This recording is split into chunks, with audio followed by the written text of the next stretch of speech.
வணக்கம். இந்த Oculus Quest 2 Unity VR இந்த சீரீஸில் இப்போ நம்ம பார்க்க போகிறது UX, அதாவது VRக்கான ஒரு UX. உங்களுக்கு UX எக்ஸ்பீரியன்ஸ் இருக்குது அப்படின்னா அதில் இருக்கக்கூடிய முக்கால்வாசி விஷயம் தான் வந்து இங்கேயும் பேச போகிறோம். ஒன்றும் அவ்வளோ வித்தியாசம் இருக்காது. அதிகமாக பேசாமல் வீடியோக்குள்ளே போகலாம்.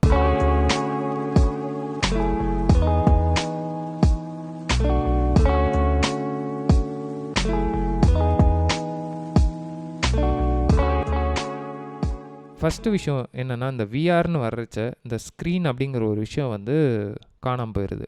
இது வரைக்கும் நம்ம வந்து எல்லாமே ஸ்க்ரீன் பேஸ்டு தான் பண்ணிகிட்ருந்தோம். அதாவது ஒரு மானிட்டர் ஸ்க்ரீனோ இல்லை ஒரு மொபைல் ஸ்க்ரீனோ இல்லை ஒரு டேப்லெட் ஸ்க்ரீனோ அந்த ஒரு லிமிட்டட் ஸ்பேஸில் வந்து விளையாடுற மாதிரி ஒரு வேலை தான் வந்து யூஎக்ஸ்க்கு இருந்தது, UI UXக்கு. பட் இப்போ இந்த விஆர் வரவும் என்ன ஆச்சு, இது வந்து சுற்றி இருக்கக்கூடிய, அதாவது நம்மளை சுற்றி இருக்கக்கூடிய அந்த ஹோல் ஏரியாவே வந்து நம்மளால் யூஸ் பண்ண முடியும் அப்படிங்கிற ஒரு கேப்பபிலிட்டியை ஓப்பன் பண்ணிடுச்சு. ஆனால் இதில் என்ன பிரச்சனைனா, இருக்குது அப்படின்றதுக்காக நம்ம எல்லாத்தையும் யூஸ் பண்ண முடியாது. ஏன்னா நமக்குன்னு ஒரு கம்ஃபர்ட் ஜோனுன்னு ஒன்று இருக்குது இல்லையா? ஸோ அதுக்குள்ளே வந்து அந்த எலமெண்ட்ஸ் எல்லாமே வச்சுக்கணும். அதுதான் வந்து முதல்ல நான் சொல்லுவேன். ஸோ எதாக இருந்தாலுமே வந்து அந்த ஒரு கம்ஃபர்ட் ஜோன். ஃபார் எக்ஸாம்பிள், இப்போ நம்ம விஆர் பண்ணுறப்போ என்ன பண்ணுறோம், ஒரு ஹெட்செட் யூஸ் பண்ணுறோம்.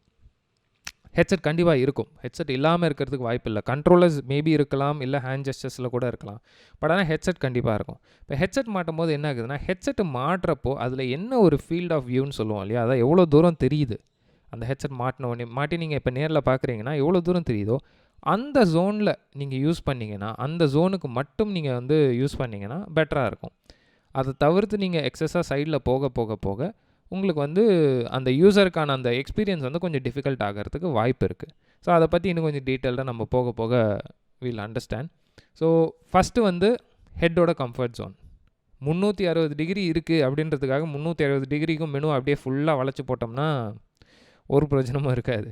ஏன்னா ஃபாலோ பண்ண முடியாது, ரொம்ப கஷ்டமாக இருக்கும், யூஸ் பண்ணுறதுக்கும் வந்து ரொம்ப டிஃபிகல்ட்டாக இருக்கும்.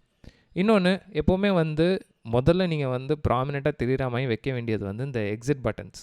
அதாவது ஒருத்தரால் இந்த எக்ஸ்பீரியன்ஸ்லேருந்து வெளியில் போக முடியும், இது எப்படி வெளியில் போகிறது அப்படிங்கிறது ரொம்ப ஈஸியாக தெரியணும் அவங்களுக்கு வந்து என்ன தான் அந்த எக்ஸ்பீரியன்ஸ் உள்ளே இருந்தாலும் என்னால் எப்போவுமே வெளியில் வந்து போக முடியும் அப்படிங்கிற அந்த ஒரு பாயிண்ட் வந்து அவங்களுக்கு கிளியராக இருக்கணும். ஸோ அதுக்கேற்ற மாதிரி இந்த எக்ஸிட் பட்டன்ஸோ இல்லை வெளியில் போகிறதுக்கு ஏதாவது ஒரு கமாண்டோ ப்ராப்பராக வச்சுருங்க. இப்போ இந்த யூஐன்னு பேசுகிறப்போ வரக்கூடிய விஷயங்களை பற்றி சிலது பேசுவோம். நீங்கள் வந்து டிவைஸ் இருக்கிற எக்ஸிஸ்டிங் டிவைஸ், அதாவது இப்போ மானிட்டரோ இல்லை ஒரு மொபைல் ஃபோனோ இல்லை நீங்கள் வந்து ஒரு டேப்லெட்டுக்கோ டிசைன் பண்ணும்போது நீங்கள் எக்ஸ் அண்ட் ஒய் ஆக்சஸ் ரெண்டுமே யூஸ் பண்ணுவீங்க. ஆனால் இங்கே இன்னொரு எக்ஸ்ட்ரா ஆக்சஸ் ஒன்று வருது, அதாவது இந்த டெப்த் ஆக்சஸ். ஸோ இந்த டெப்த் ஆக்சஸ் வரும்போது என்ன ஆகும்னா கொஞ்சம் காம்ப்ளிகேஷன்ஸ் வரும். சில மெனுஸ் வந்து நீங்கள் ரொம்ப கிட்டக்க வைக்க முடியாது. ஃபார் எக்ஸாம்பிள், நீங்கள் மெனுவை கொண்டாந்து கண்ணுக்கு ரொம்ப க்ளோஸராக வச்சிங்கன்னா அது ரொம்ப டிஸ்டர்பிங்காக இருக்கும் பார்க்குறதுக்கு. ஸோ அதனால் எந்த எலமெண்ட்டாக இருந்தாலும் ஒரு பர்டிகுலர் டிஸ்டன்ஸில் இருக்கணும் அப்படிங்கிற அந்த ஒரு பேசிக் கான்செப்ட் இருக்குது. அதே மாதிரி நீங்கள் ரொம்ப தள்ளி வச்சாலும் அது வந்து அவங்களை அக்சஸ் பண்ணுறதுக்கு வந்து ரொம்ப பிரச்சனையாக இருக்குது. எப்போவுமே வந்து கையை ரொம்ப எக்ஸ்டெண்ட் பண்ணி ஒரு பட்டன் வேலை செய்கிறதா இருக்கட்டும், இல்லை ரொம்ப தலையை திருப்பி பார்க்குறதா இருக்கட்டும், இந்த மாதிரி விஷயங்கள்லாம் லிமிட் பண்ணிட்டாலே யூசர் எக்ஸ்பீரியன்ஸ் இன்னும் பெட்டராக இருக்கும். ஏதோ ஒரு ஆக்ஷன் பண்ணணும் அப்படிங்கிறச்ச நீங்கள் வந்து அதுக்கான இன்ஸ்ட்ரக்ஷன்ஸ் கொடுத்துட்டிங்கன்னா பெட்டராக இருக்கும். ஏன்னா இப்போ நம்ம டிவைசஸ் பார்த்தீங்கன்னா, இப்போ மொபைல் ஃபோனோ டேபோ எல்லாருக்குமே தெரியும், பட்டன்னா இப்படி அமுக்கணும், சுவிட்ச்னா இப்படி இழுக்கணும் அப்படிங்கிறது நமக்கு ப்ராக்டிஸ் ஆயிடுச்சு. ஆனால் விஆருங்கிறது வந்து ஒரு சின்ன டிஃபிகல்ட்டி இருக்கும். அதில் என்ன தான் அதே மாதிரி பட்டன் வச்சாலும், அதே மாதிரி வந்து நீங்கள் வந்து ஒரு சுவிட்ச் வச்சுருந்தாலும் அது கூட இன்ட்ராக்ட் பண்ணணும் அப்படிங்கிறப்போ முக்கால்வாசி வந்து நேச்சுரலாக நம்ம ஹேண்டில் எப்படி இன்ட்ராக்ட் பண்ணுறோமோ அந்த மாதிரி பண்ண முடியாது. ஏதாவது ஒரு டிவைஸ் இருக்கும் கையில், கண்டிப்பாக ஒரு கண்ட்ரோலர் இருக்கலாம், இல்லை ஹேண்ட் ஜெஸ்டராக இருந்தால் கூட அந்த ஹேண்ட் ஜெஸ்டர்லேருந்து ஒரு லேசர் பீம் மாதிரி போகும், அதை வச்சு இன்ட்ராக்ட் பண்ணுற மாதிரி இருக்கும். ஸோ பிஞ்ச் பண்ணுற மாதிரி இருக்கும். ஸோ இந்த இன்ஸ்ட்ரக்ஷன்ஸ் அவங்களுக்கு தெரியணும். இந்த இன்ஸ்ட்ரக்ஷன்ஸ் நீங்கள் கொடுத்தீங்கன்னா அந்த லேர்னிங் கர்வ்னு சொல்லுவோம் இல்லையா? நிறைய பேருக்கு வந்து விஆர் ஹெட்செட் மாட்டி கண்ட்ரோலர் கையில் கொடுத்தா கொஞ்சம் கஷ்டமாக தான் இருக்கும். ஏன்னா அது ஒரு புதுசான ஒரு எக்ஸ்பீரியன்ஸு, சில விஷயங்கள் நம்ம நேச்சுரலாக பண்ணுற மாதிரி பண்ண முடியாது. ஸோ அந்த லேர்னிங் கர்வை வந்து கொஞ்சம் ஈஸியாக்கிட்டோன்னா எக்ஸ்பீரியன்ஸும் பெட்டராக இருக்கும்.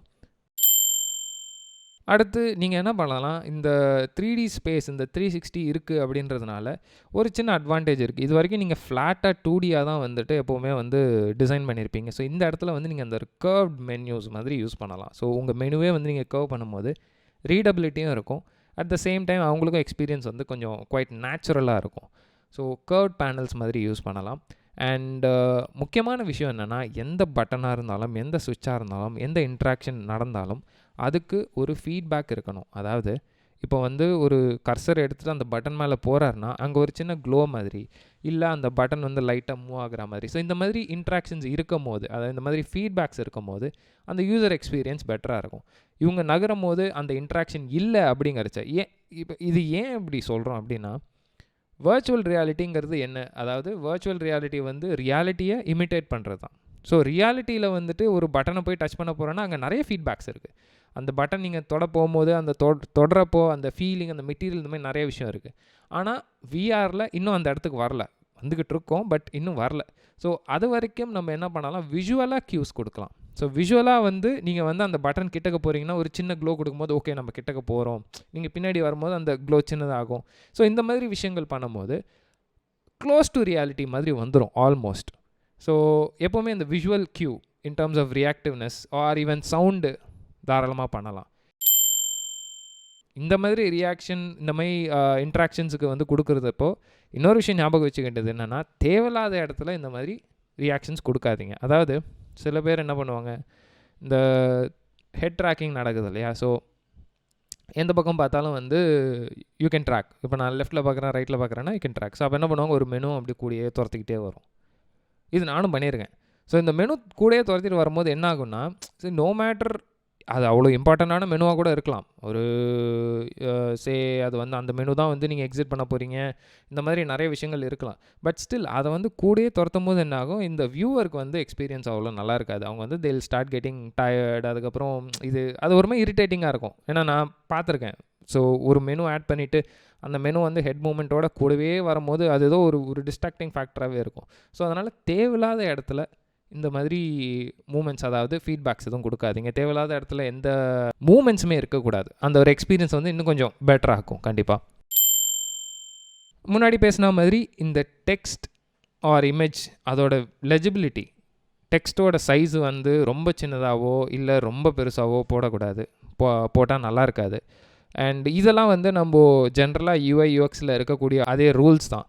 ஸோ முடிஞ்ச அளவுக்கு டெக்ஸ்ட் வந்து ஒரு பர்டிகுலர் டிஸ்டன்ஸில் வைங்க. அதுதான் இப்போ இங்கே விஆரில் இருக்கக்கூடிய ஒரு பெரிய வித்தியாசம். Text size and button size இது எல்லாமே வந்து ஸ்டாண்டர்டாக ஒரு யூஐ யூஎக்ஸில் என்ன இருக்கோ அதே ரூல்ஸை ஃபாலோ பண்ணிக்கலாம்.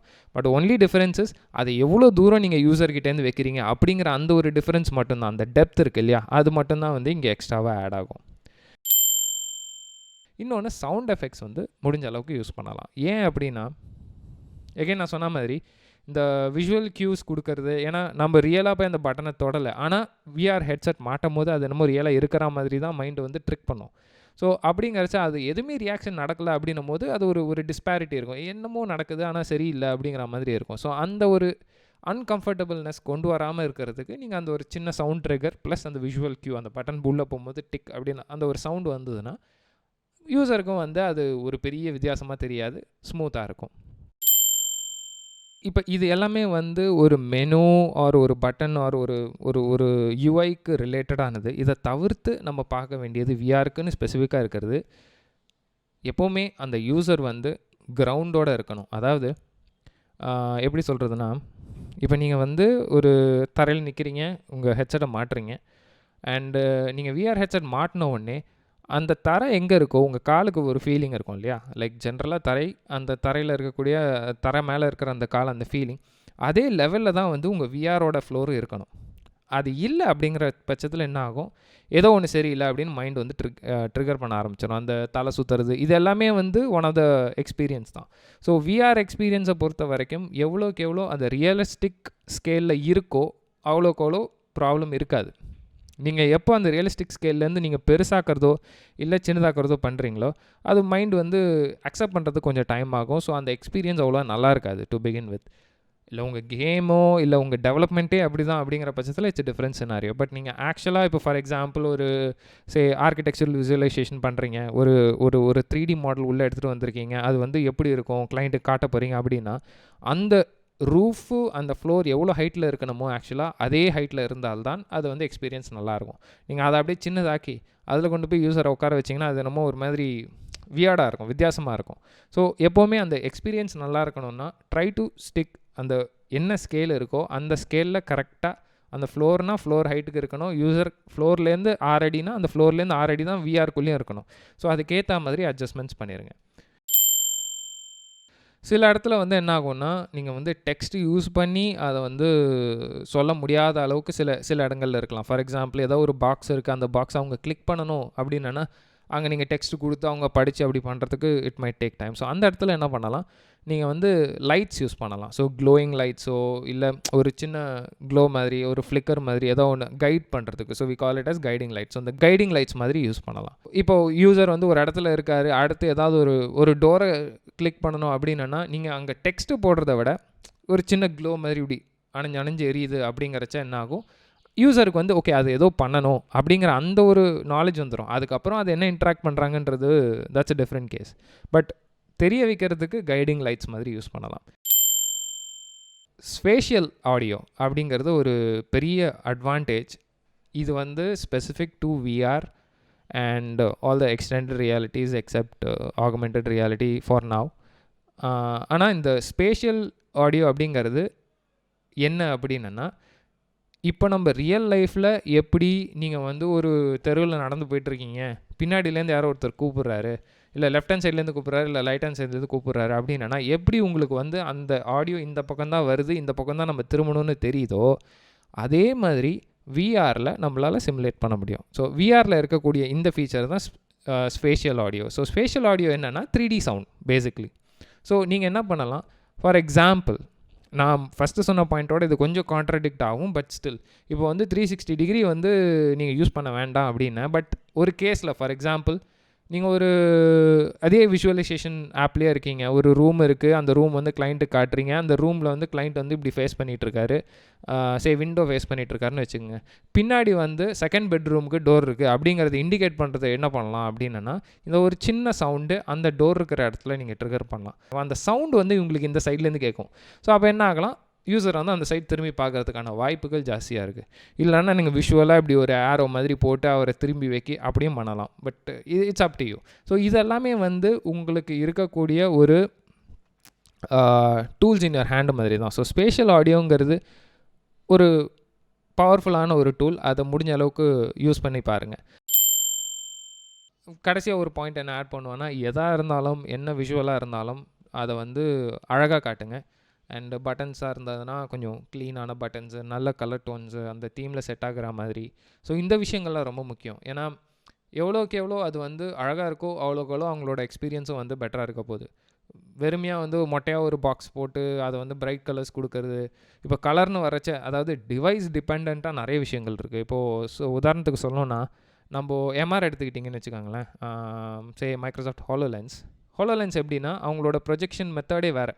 அதாவது விஆரை பொறுத்த வரைக்கும் நம்ம டிஸ்பிளேயில் வந்து பார்க்குறோம், டிஸ்பிளேயில் ப்ரொடியூஸ் ஆகுது. ஸோ அதனால் நம்ம கலர்ஸ் அவ்வளோ பெரிய பிரச்சனை இல்லை, முடிஞ்ச அளவுக்கு வந்துடும்.